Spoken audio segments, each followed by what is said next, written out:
Welcome back, everybody. It's me, Bjorn, aka Bjorn to Sell, your trusted real estate guide in Minnesota. Before I get too deep into today's topic, I want to give you a little bit of a disclaimer. If you've been following the news recently, you might have heard about the big shakeup with the National Association of Realtors and the recent class action lawsuit. These changes are set to impact how we do real estate business. And today, I'm going to break it all down for you and what it's going to mean for you as a buyer or seller. But here is my caveat. The information I'm about to share is based on my understanding of recent changes in the real estate world. This is not legal advice, so I encourage you to, do your own research and consult legal professionals as needed if you have specific questions.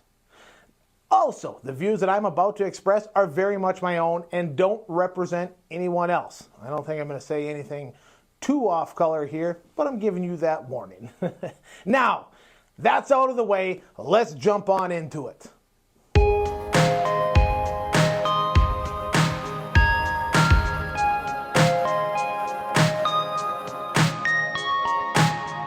All right, so here's the first big change in this class action lawsuit.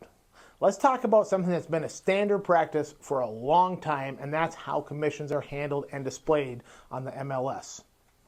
Previously, when you as a seller listed your home on the MLS, a commission would be showed to the buyer's agent. That was visible to other agents, but not to the public. That's where things got a little bit hinky, so to speak. But here's the thing. Those commission, or now what we must refer to as compensation offers, are being removed from the MLS listing.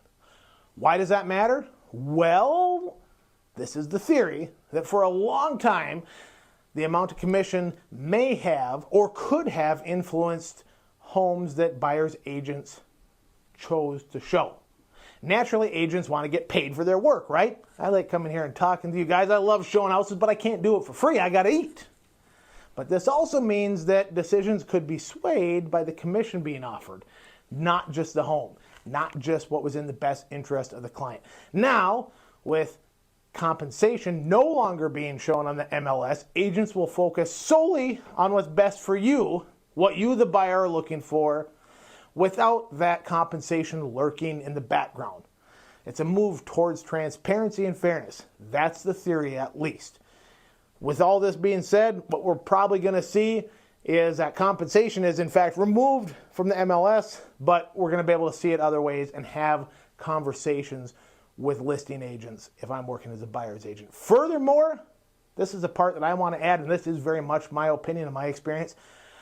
I personally have never shown a house based on that compensation. I have never known an agent that has. Has it happened? Obviously at some point, hence the lawsuit, right?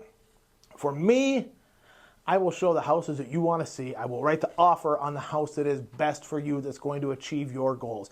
And believe you me, I've written plenty of offers where I see what the compensation is and I'm like, oh man, they're being a little bit stingy here, but my clients like this house.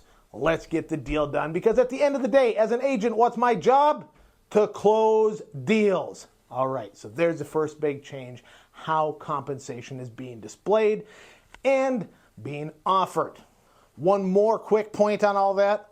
At no point in the history, at least my history, with working in the MLS and in real estate, at no point have sellers had to offer compensation to the buyer's broker.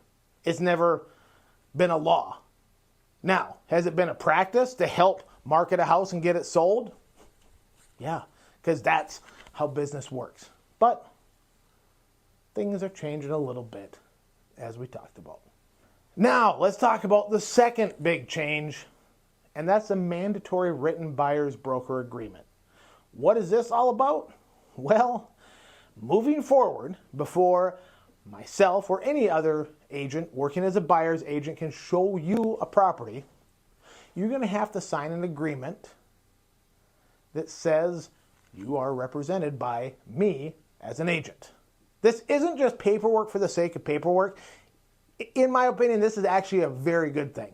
This agreement spells out everything.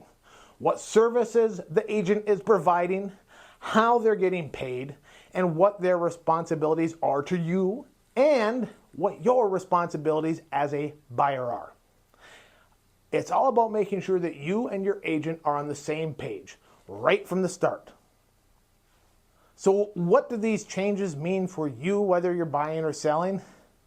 Well, for buyers, you're going to have more control and clarity.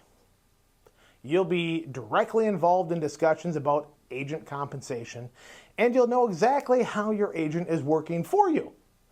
It's a move, again, towards a more transparent and competitive market, which is a good thing.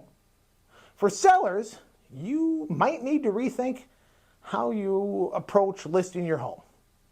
Without the compensation figures influencing the market behind the scenes, your home will compete on its own merits, which means pricing, presentation, and marketing are more important than ever. And don't worry, a good agent will be there to guide you through setting the right strategy every step of the way. With this being said, does this mean that you as a seller don't have to offer buyers compensation anymore? Again, you never had to. But it kind of makes it hard to sell a house if the person doing half the work can't get paid. Just something to think about. These changes are part of a larger shift towards making the real estate market a little bit more consumer friendly, is the theory. Whether you're buying or selling, it's all about having clear expectations and making sure your interests are up front and center. Why am I bringing this up right now? Although this lawsuit was settled months ago, the NAR threw in the towel and said, we're good, we're not going to fight this anymore. The changes are actually just now taking effect. And nationwide, it's by August 17th. But in typical Minnesota fashion, we got to be just a little bit ahead of the curve, if even just to create a minor annoyance and nuisance for everybody else. So those changes are going in a little bit earlier on the 15th. So I wanted to share this information with you now so you're prepared and know exactly what to expect as these updates roll out.